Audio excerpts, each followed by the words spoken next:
On the flip side, I don't know that this was my kind of movie either, but I still kind of enjoyed it. Mm, Kevin James's Here Comes the Boom. mm. Now, I had not.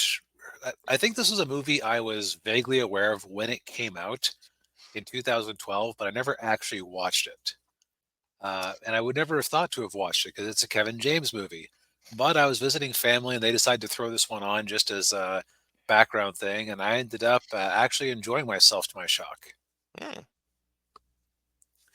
So, Here Comes the Boom is this might be the biggest stretch that an actor is expecting us to believe tonight.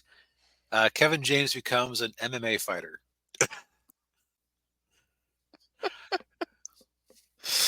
Yeah, well, after having watched him on The King of Queens, yeah, that's Yeah. ooh, that's a stretch.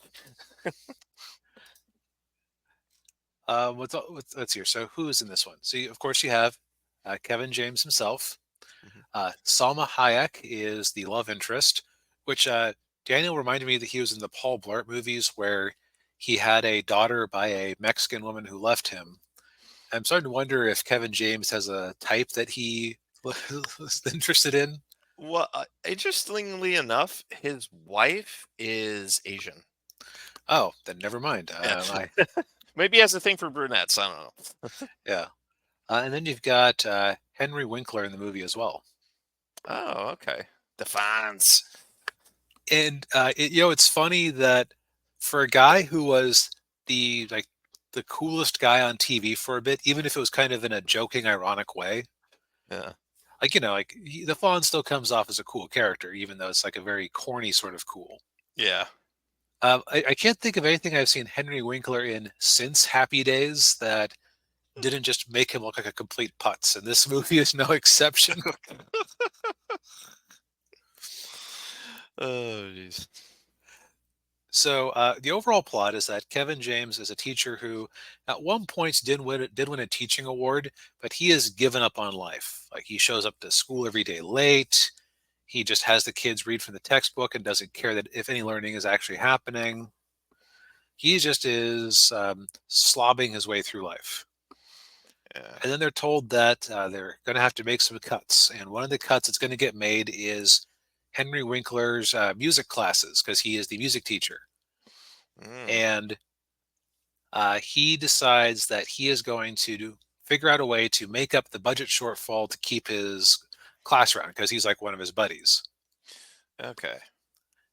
And I believe because of a mutual acquaintance, he ends up getting in with this.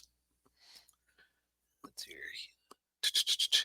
He ends up getting involved with this failed MMA fighter who starts training him to do local MMA matches because uh, what uh, what Kevin notices is that I think they just happen to be they're they're at this at the gym or excuse me, at the trainer's house and they were watching an MMA fight. Hey, no, wait, the loser got paid $2,000.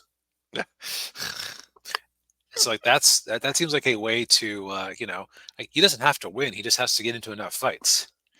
That's like Happy Gilmore, but they swapped out golf with MMA.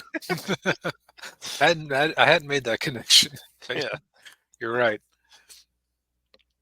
But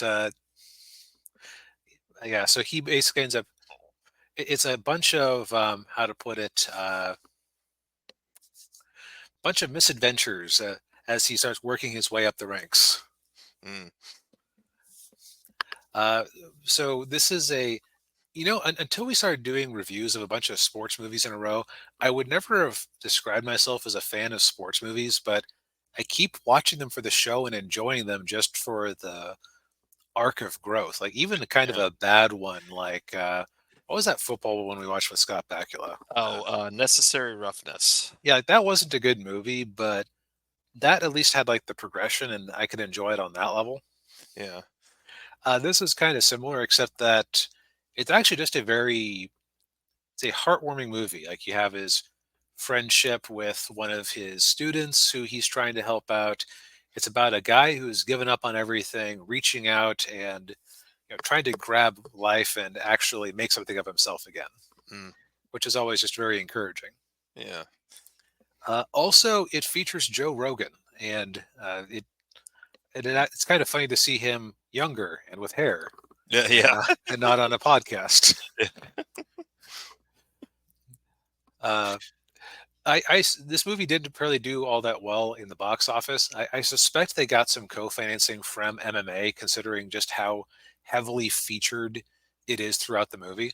Oh, probably, yeah. And I wonder if this was the first mainstream movie to feature MMA heavily. I would have to go back and check because I'm sure there were some others that were about more conventional MMA fighters. Yeah. Um, but this seems like a 2012. It really wasn't on my radar.